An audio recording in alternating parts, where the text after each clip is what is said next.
It started like any other social gathering, a blend of music, laughter, and the clinking of glasses filling the air. Clara and James knew how to throw a party, and their spacious home, with its soft lighting and carefully curated decor, was buzzing with energy. People mingled, danced, and indulged in the kind of small talk that felt effortless after a few glasses of wine.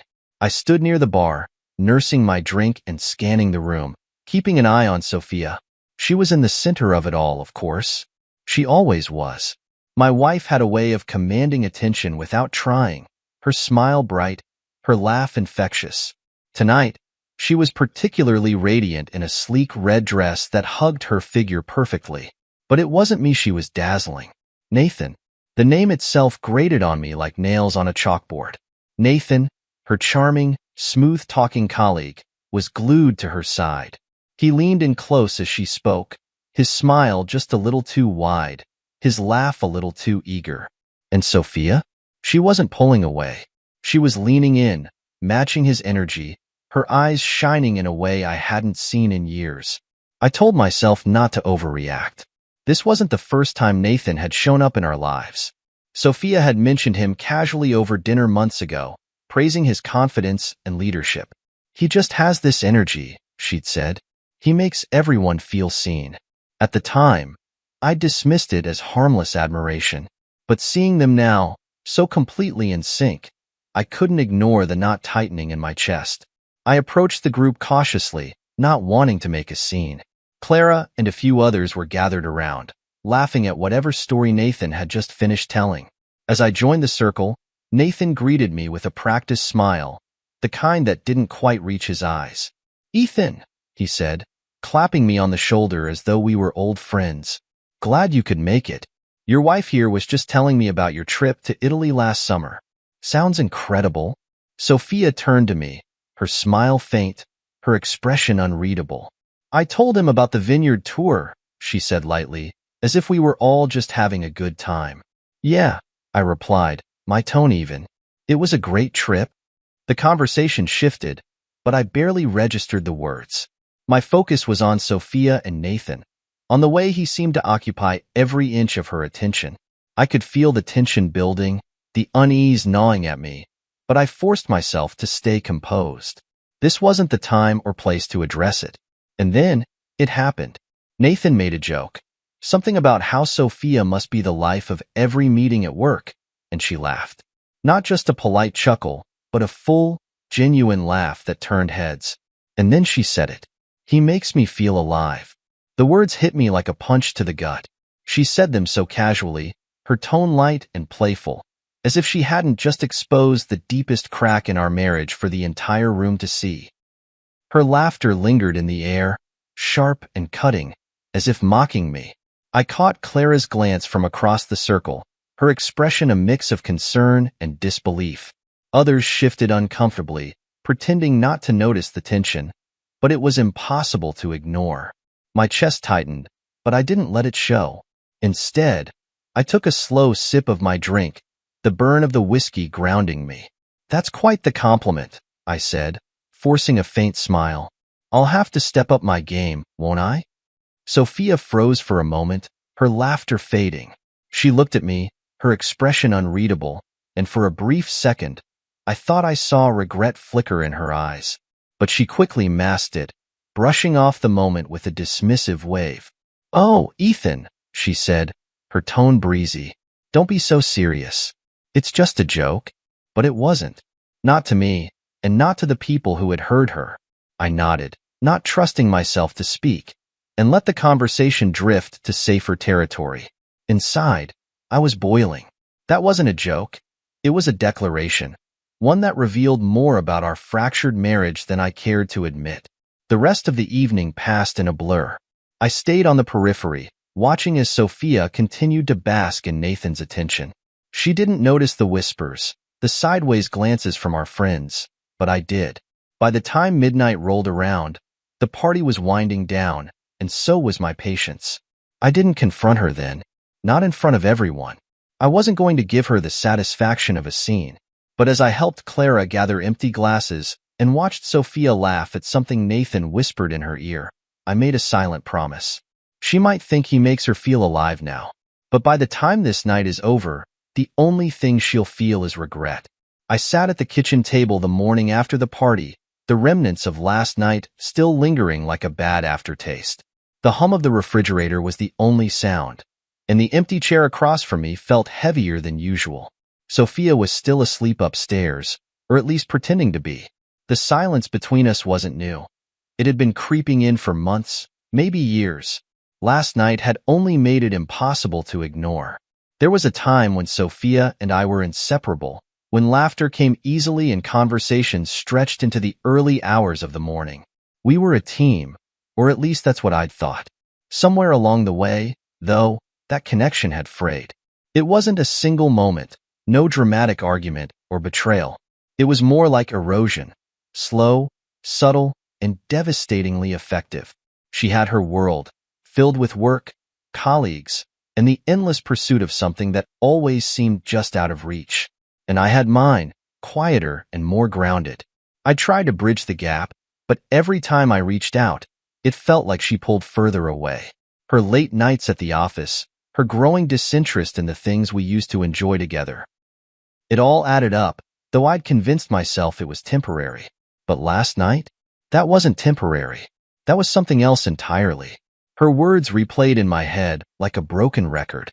He makes me feel alive. I'd never felt more invisible, more irrelevant. It wasn't just the insult. It was the ease with which she said it, the way she laughed, as if I weren't standing right there. I couldn't decide which hurt more, the words themselves or the fact that she didn't seem to care how they landed. I thought about everything we'd been through together, the vacations, the late-night talks, the plans we'd made. It all felt so distant now, like it belonged to a different lifetime. When had I become just another piece of furniture in her life, a background character to her starring role? Rachel had warned me. My sister had always been blunt, sometimes painfully so, but she saw things I didn't want to acknowledge. Don't let her walk all over you, she'd said a few months ago after Sophia canceled yet another date night for work. Respect goes both ways, Ethan. If she doesn't give it, don't waste your time waiting for it. I'd brushed her off, of course. Told her she didn't understand, that relationships were complicated.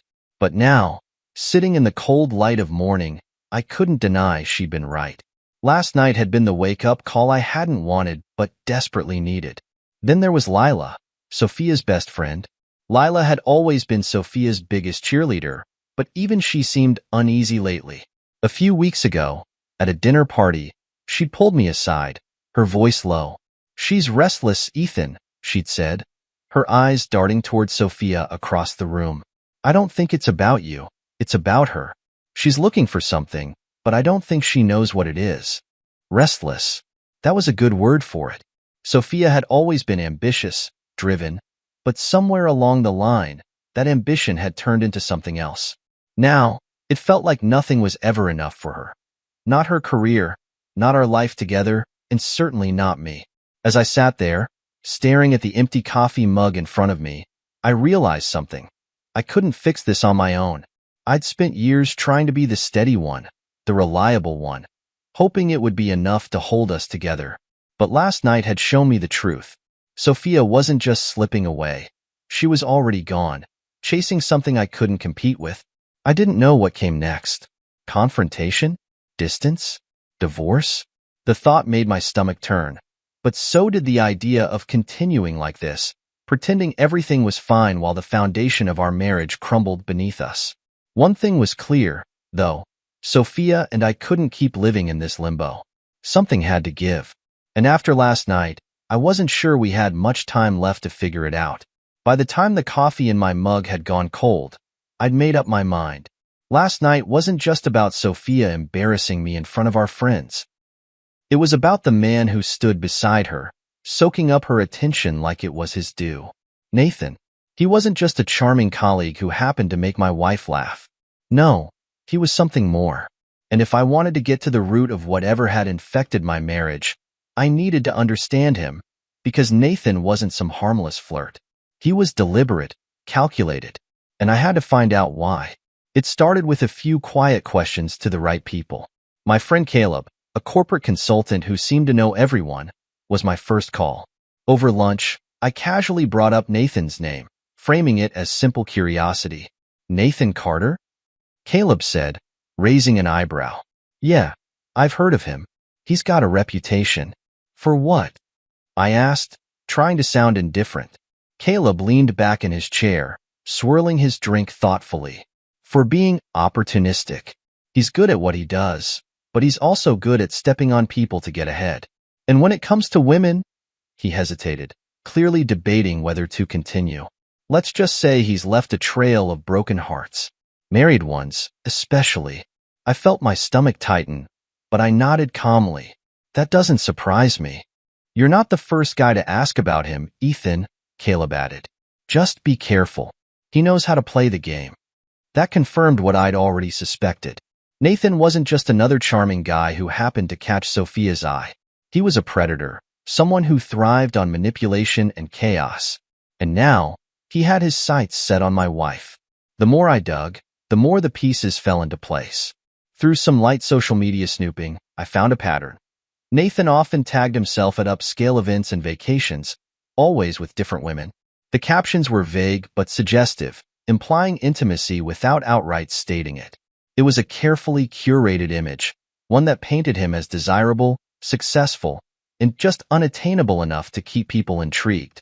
I even reached out to one of his former colleagues, a woman named Elise. I framed it as networking, casually asking about Nathan and their time working together. Her response was telling. Nathan's charming, she said carefully, but he has a way of making you feel like the only person in the room, until you're not. Be careful, Ethan. He's good at what he does, but he's not someone you can trust. The more I learned, the angrier I became. Not just at Nathan, but at myself. I'd let this man infiltrate my life, my marriage, without even realizing it. He'd positioned himself perfectly, always around but never overtly threatening. And Sophia? She'd fallen for it. Hook, line, and sinker. But now, I had the upper hand. I knew who Nathan was, and I knew what he wanted. He thrived on secrecy, on keeping people in the dark while he manipulated them into giving him exactly what he needed. But I wasn't going to play his game.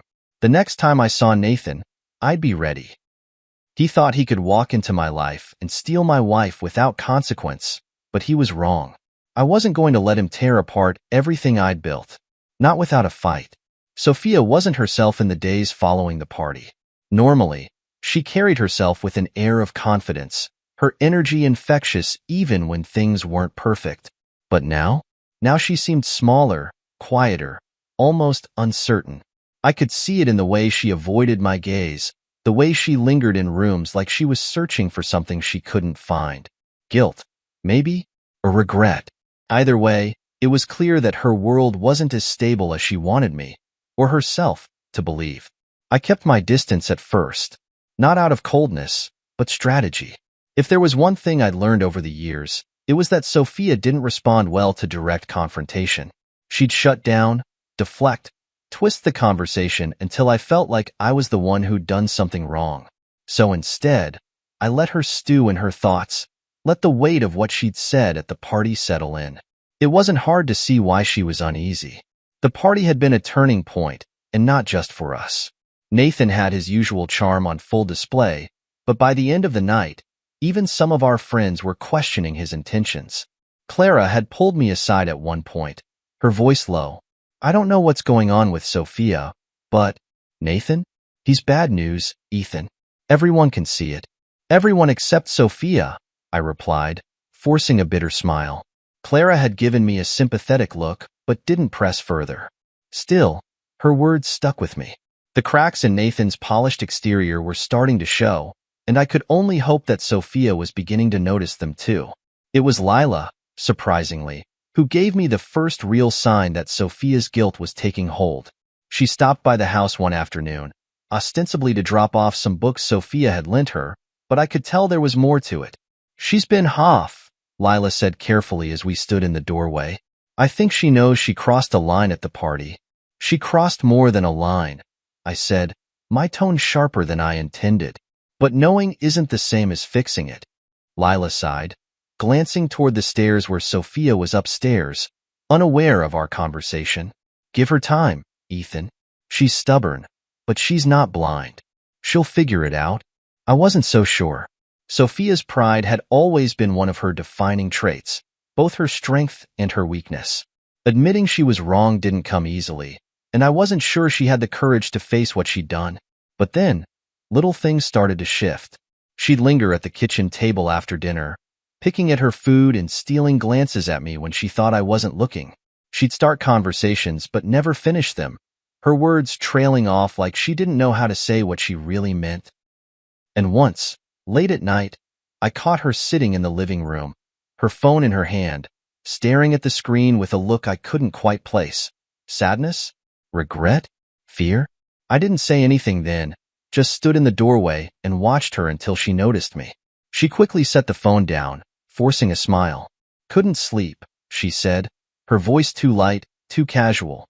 "Neither could I replied, letting the silence stretch between us. It was in those silences that I started to see the cracks. Nathan's charm, his appeal, was beginning to wear thin. Maybe she was finally seeing him for who he really was. Or maybe she was just starting to realize what she stood to lose. But guilt alone wasn't enough. Not for me, and not for us. She had to make a choice, and until she did, I wasn't going to let my guard down. Not yet. The game wasn't over, and if Sophia wanted to keep playing, she needed to decide whose side she was really on. The days after the party were a blur of observation and planning. Sophia's guilt was palpable, but guilt alone wasn't going to fix what had happened. I needed her to see the reality of her choices, and I needed to expose Nathan for the manipulative fraud he was. I wasn't looking for a confrontation fueled by anger. I was preparing for something far more deliberate. Nathan thrived on perception. His entire persona was built on charm, on being the man who could light up a room and command attention with a single glance. But I knew better now. Beneath the polished surface, there was something rotten, and I intended to reveal it. He wasn't going to get away with what he'd done. Not to me, and not to Sophia. I started by reaching out to Caleb. He'd already given me a glimpse into Nathan's reputation, but I needed more. I needed hard evidence. Over lunch, I laid it out for him. "Do you know anyone who's worked directly with Nathan?" I asked. "Someone who might have stories?" Caleb raised an eyebrow. "I think I can find someone. You're not messing around, are you?" "No," I said flatly. "I'm not." Within a day, Caleb connected me with Elise, one of Nathan's former colleagues. She didn't mince words when I explained why I was calling. "Nathan's a master manipulator," she said. "He knows exactly how to make people trust him, and he knows how to use that trust to get what he wants. But he always overplays his hand eventually. It's just a matter of time." Her words confirmed everything I suspected. She even shared a few stories about his professional misconduct, subtle ways he took credit for others' work, overstepped boundaries, and turned people against each other to climb the corporate ladder. It wasn't just personal. It was systemic. Nathan had a pattern, and I was determined to bring it to light. At home, I began to test Sophia. Small, calculated remarks designed to plant seeds of doubt. "You've been quiet about Nathan lately," I said one evening as we cleared the dinner table. "Everything okay at work?" She hesitated, her hands stilling over the plates. "He's been different," she admitted finally. "I think the project stress is getting to him. Or maybe the facade is slipping," I replied evenly, catching the flicker of uncertainty in her eyes. "People aren't always who they seem, Sophia. You of all people should know that." She didn't respond, but her silence spoke volumes. The cracks were widening, and I wasn't going to let them close. The turning point came when I overheard her on the phone with Lila. She was venting, her voice low and tinged with frustration. "I thought Nathan was, I don't know, exciting, but now, he's just exhausting. And Ethan, he's been so calm through all of this. I don't know what to do." Hearing her say my name in that context was both validating and infuriating. She was starting to see Nathan for what he was, but it wasn't enough. Not yet. That's when I decided to escalate. With Caleb and Elise's help, I compiled a dossier on Nathan, a collection of his misdeeds, both professional and personal. It wasn't just for Sophia. It was for everyone. The next time Nathan tried to play the golden boy, I'd make sure the truth came out. "And Sophia?" She'd have to confront the fallout of her choices. She thought Nathan made her feel alive, but by the time I was done, she'd see him for what he really was. A hollow man with nothing to offer but empty promises. I wasn't just going to fight for my marriage. I was going to dismantle everything Nathan had built, piece by piece, quietly, deliberately, until there was nothing left of the man she thought could replace me. The night before Clara and James's next party, I sat at the kitchen table, staring at the dossier I had painstakingly compiled over the past 2 weeks. Pages of incriminating details about Nathan's manipulations, unethical behavior, and hollow promises lay spread out before me. This wasn't just a collection of rumors. It was a damning account of the man who thought he could waltz into my marriage and dismantle it for his own amusement. Sophia moved about the house quietly that evening, lost in her own thoughts. She'd been unusually subdued lately, her energy dulled, her attention elsewhere. I wondered if she felt the storm brewing, the inevitable reckoning I was about to bring to her colleague, her exciting distraction. She hadn't mentioned Nathan in days, which was both a relief and a source of suspicion. Was she finally seeing the cracks in his facade, or was she retreating deeper into denial? I didn't press her. Instead, I bided my time, letting her stew in her growing unease. There was no need to rush. The trap was already set, and Nathan was about to walk straight into it. At the party, the atmosphere was much the same as the last. Music and laughter filled the air, and glasses clinked as people toasted to nothing in particular. Sophia was dressed to perfection as usual, but there was a noticeable restraint in her demeanor. She stayed closer to me than she had in weeks, as though tethering herself to familiar ground. Nathan, on the other hand, was his usual self, confident, loud, and oblivious to the undercurrents around him.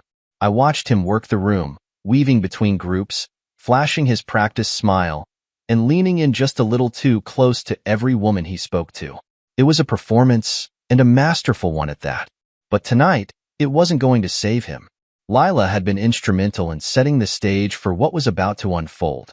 Though loyal to Sophia, she had grown increasingly wary of Nathan, and when I showed her the evidence I'd gathered, she agreed to help. Her role was simple: keep Nathan distracted, feed his ego, and ensure he didn't see what was coming. Clara, ever the hostess, was also in on the plan.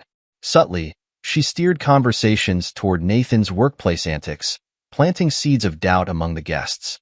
"I hear he's quite the charmer in the office," she said with a sly smile during one such exchange.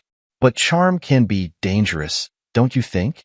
Meanwhile, I positioned myself near Sophia, ensuring I had a front-row seat to her reactions. She seemed on edge, her eyes darting between me and Nathan as though trying to gauge whether I was aware of something she wasn't. The tension between us was palpable, but I didn't engage. Not yet. The climax of the evening came during Nathan's impromptu toast. Standing with a glass of champagne in hand, he launched into a speech about ambition, success, and the importance of surrounding yourself with the right people. His words were polished, his delivery flawless. But as he spoke, I noticed the subtle shift in the room. Phones buzzed, murmurs spread, and faces hardened.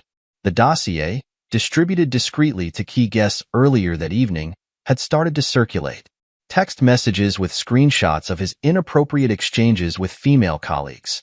Emails exposing his manipulative tactics. Testimonials from former employees who had been burned by his false promises. It was all there, undeniable and damning. By the time Nathan finished his toast, the applause was lukewarm at best. He looked around, clearly sensing the change in atmosphere, but still unaware of its cause. That's when Caleb, my ever-reliable friend, stepped forward. "Great speech, Nathan," Caleb said, his tone sharp. "But I think some of us would love to hear more about your unique management style. Care to comment?" The room fell silent. All eyes were on Nathan, who froze, his confident smile faltering. "I'm not sure what you're referring to," he said, his voice tight. "Oh, come on," Clara chimed in, her smile deceptively sweet. "Surely you'd like to clarify some of the stories floating around tonight." Sophia's hand tightened around her glass, her knuckles white. I could see the realization dawning on her face, the slow, dawning horror as she connected the dots. Nathan, however, stammered through a weak denial, his composure cracking with every passing second. Afterward, as the party dissolved into whispers and side glances, Sophia pulled me aside. Her voice was quiet, trembling. What did you do?" I met her gaze, my expression calm but firm. "I didn't do anything, Sophia. Nathan did this to himself." She stared at me, her face pale, her breath shaky. For the first time in weeks, she had nothing to say. The truth was out, and now, all she could feel was the weight of it pressing down on her. By the time the night ended, Nathan's golden facade had been shattered. And Sophia? She was finally beginning to see the cost of her choices. The night of the party unraveled Nathan's facade, but it was only the prelude. His charm, his carefully constructed image, had been chipped away, but I wasn't done. The fallout needed to be undeniable, and Sophia, standing in the wreckage of her own choices, needed to face the reality she'd avoided for far too long. The morning after, I could tell she was shaken. She moved through the house like a ghost, barely speaking, her phone clutched in her hand like it was the only thing tethering her to the world. I watched her from the kitchen as she sat on the couch, scrolling aimlessly, the weight of the previous night etched into her face. "Rough night?" I asked casually, sipping my coffee. Her head snapped up, her eyes narrowing slightly. "You don't have to enjoy this, Ethan." "Enjoy it?" I raised an eyebrow, setting my mug down. "You think I enjoyed watching you throw yourself into the arms of someone like Nathan? Watching him manipulate you, humiliate you, and make you believe you were special?" "No, Sophia, I didn't enjoy any of it." Her lips parted, but no words came. She looked down at her hands, her shoulders slumping slightly. "I didn't know," she said finally, her voice barely above a whisper. "I didn't know he was like that." "You didn't want to know," I corrected, my tone sharper than I intended. "There were signs, Sophia. There were always signs. But you ignored them because he made you feel something you thought you were missing. And look where it got you." She flinched, and for a moment, I thought she might lash out, but instead, she just nodded. "You're right," she admitted, her voice trembling. "I let him get into my head. I let him ruin everything." That small admission was a start, but it wasn't enough. Not for me, and not for the damage she'd allowed Nathan to cause. I knew the next step had to be public, decisive, and final. The following week, I coordinated with Caleb and Lila to ensure that Nathan's downfall continued to gather momentum. The dossier, which had started as a quiet whisper among party guests, was now making its way through professional circles. People who once sang Nathan's praises were beginning to distance themselves, unwilling to be caught in the wake of his exposed manipulations. The real blow came during a corporate networking event where Nathan had planned to announce a major partnership. Caleb, who had been working behind the scenes, ensured that the evidence against Nathan was shared with key attendees ahead of time. By the time Nathan took the stage, the room was already buzzing with skepticism. As he began his speech, the tension in the room was palpable. He spoke with his usual confidence, but there was a nervous edge to his voice, as if he knew the ground beneath him was no longer stable. And then, mid-sentence, someone interrupted. "Care to address the allegations, Nathan?" A voice called out from the crowd. Nathan froze, his eyes darting toward the source of the interruption. "I don't know what you're talking about," he said, his voice tight. "You don't," the voice pressed.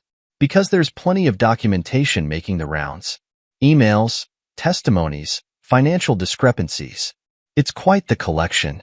The room erupted in murmurs, and Nathan's composure crumbled. He stammered through a weak denial, his charm evaporating under the weight of the evidence against him. By the time he finished his speech, his reputation was in tatters, and his once loyal supporters were nowhere to be found. That evening, Sophia confronted me. She stood in the living room, her arms crossed, her expression a mixture of anger and shame. "You did this, didn't you?" she demanded. I met her gaze evenly. "I didn't have to, Sophia. Nathan did this to himself. I just made sure people saw him for who he really is." She sank onto the couch, burying her face in her hands. "I was so stupid," she whispered. "I let him manipulate me. I let him ruin everything." "You didn't just let him," I said, my voice soft but firm. You chose him. Over me. Over us. She looked up, tears streaming down her face. I don't know how to fix this, Ethan. I don't even know where to start. For the first time in weeks, I saw the woman I'd married. The woman who wasn't afraid to confront hard truths. You start by owning it, I said. By facing what you've done and deciding if you're willing to fight for what's left. She nodded slowly, her tears falling freely now. I am. I'll do whatever it takes. Her words were sincere, but I knew this wasn't the end. The damage had been done, and forgiveness wasn't something I could offer easily. But for the first time in a long time, I saw a glimmer of hope. Maybe, just maybe, there was something worth saving. By the time Nathan's career had effectively imploded, Sophia's facade was beginning to show more cracks than even she could ignore. The confident, headstrong woman I had known for years now seemed unsure of every step, every word, every choice. I could see it in the way she lingered around the house, her hands trembling slightly when she thought I wasn't watching. The weight of what had happened, and her role in it, was finally sinking in. It wasn't just the fallout from Nathan's exposure that hit her. It was the realization that the man she'd put on a pedestal, the one she'd allowed to wedge himself between us, was nothing more than a manipulator. The whispers at work had turned into outright accusations. Colleagues who once sided with Nathan were now distancing themselves, and Sophia, as his closest associate, was under scrutiny too. One morning, I found her sitting at the kitchen table, staring blankly at her phone. The faint sound of a voicemail played as I approached. Hi, Sophia. A woman's voice said hesitantly. This is Elise. I wanted to apologize, I guess. I've been in your shoes, and I know how hard it is to see someone you trusted for what they really are. But you're not alone. If you ever want to talk. I stopped in the doorway, unsure whether to interrupt. Sophia ended the voicemail and set the phone down, burying her face in her hands. For a long moment, the silence between us felt like a chasm. When she finally looked up, her eyes were red, her expression raw. I had no idea, she said, her voice barely above a whisper. About Elise. About all of it. I pulled out a chair and sat across from her. You didn't want to know, I said softly, echoing what I'd told her before. Nathan's charm blinded you to everything else. She nodded slowly, tears slipping down her cheeks. I thought he cared about me. I thought I mattered to him.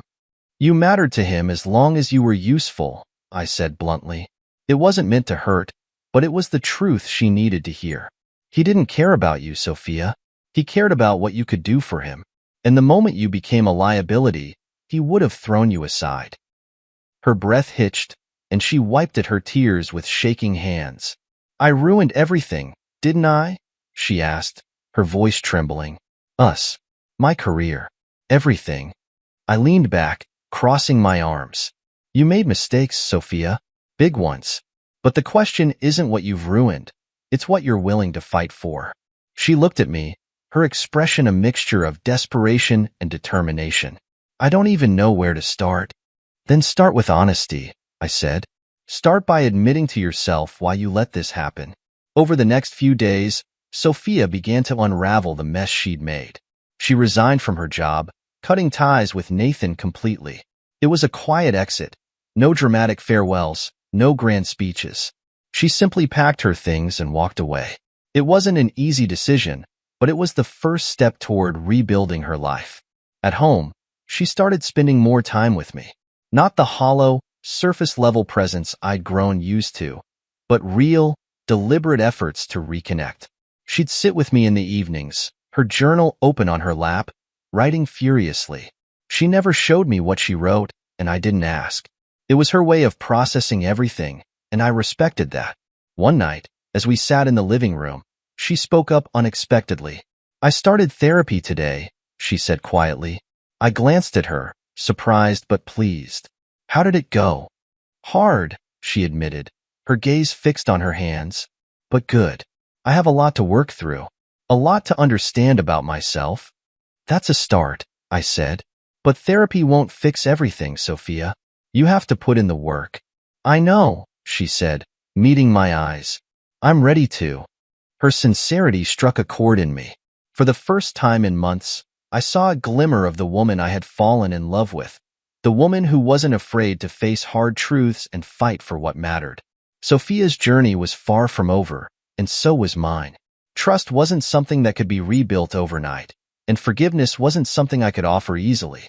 But as I watched her take those first tentative steps toward redemption, I felt something I hadn't in a long time: hope. Maybe, just maybe, we could find a way forward. Together. It started small, subtle shifts in her behavior, like a plant reaching for sunlight after being left in the dark too long. Sophia was trying, and I could see it. She had stopped waking up with the heavy, distracted energy that had defined her for months. Instead, she was present. It wasn't perfect, not by a long shot, but it was something. The first real sign came one evening when she hesitated in the doorway of the living room, a look of uncertainty on her face. I was sitting on the couch, flipping through the news on my phone, when she cleared her throat softly. "Can we talk?" she asked, her voice low but steady. I glanced up, surprised. "Sure. What's on your mind?" She sat down on the edge of the couch, her hands clasped tightly in her lap. "I've been thinking a lot about everything. About Nathan. About us. About me." I didn't respond immediately, letting the silence stretch. She needed to say this, to get it out without me filling the gaps for her. "I've realized that what happened with Nathan wasn't just about him," she continued. "It was about me, my own insecurities, my own flaws. I let myself believe that he could give me something I was missing, but the truth is, what I was missing had nothing to do with you. It was me all along." Her honesty caught me off guard. Sophia had always been fiercely independent, sometimes to the point of pride. Hearing her admit fault, admit vulnerability, was something I hadn't expected. "I'm starting therapy," she added after a moment. "I already had my first session. It was hard, but I think it's what I need to do." I nodded slowly, absorbing her words. "That's a good first step," I said. "But you know it's not just about therapy. It's about what you do with what you learn there." She nodded, her gaze dropping to her hands. "I know. And I know it'll take time to rebuild what I've broken with you, with myself." For the first time, I saw genuine remorse in her eyes. Not just guilt, but a desire to make things right. It didn't erase the pain of what she'd done, but it was a start. Over the next few weeks, Sophia began making changes. She resigned from her job without fanfare, cutting ties with Nathan entirely. She spent more time at home, not just physically but emotionally. She was present in a way I hadn't seen in years. She even started journaling, filling pages with thoughts she never shared aloud. I didn't ask to see them. It wasn't about me. It was about her finding her own way forward. One evening, as we sat together in the living room, she looked up from her journal and said, "I know I can't erase what I did, Ethan, but I want to prove to you that I'm still the woman you fell in love with, that I can be better." I studied her for a moment, seeing the flicker of determination in her eyes. "It's not about proving anything to me," I said. "It's about proving it to yourself. If you can do that, the rest will follow." She nodded, a small smile breaking through the seriousness of her expression. "I'll do whatever it takes." Her words carried weight, but I knew better than to let them fill me with false hope. Actions would matter more than promises. Still, I couldn't deny the small spark of something I hadn't felt in a long time: trust. It wasn't whole and it wasn't strong, but it was there, a fragile thread that might one day grow into something more. Sophia's redemption was far from complete, but for the first time in months, I believed she was ready to fight for it. For herself. For us. And maybe, just maybe, for the future we both thought we'd lost. The house felt different now. The tension that had once filled every corner had eased, though it wasn't gone.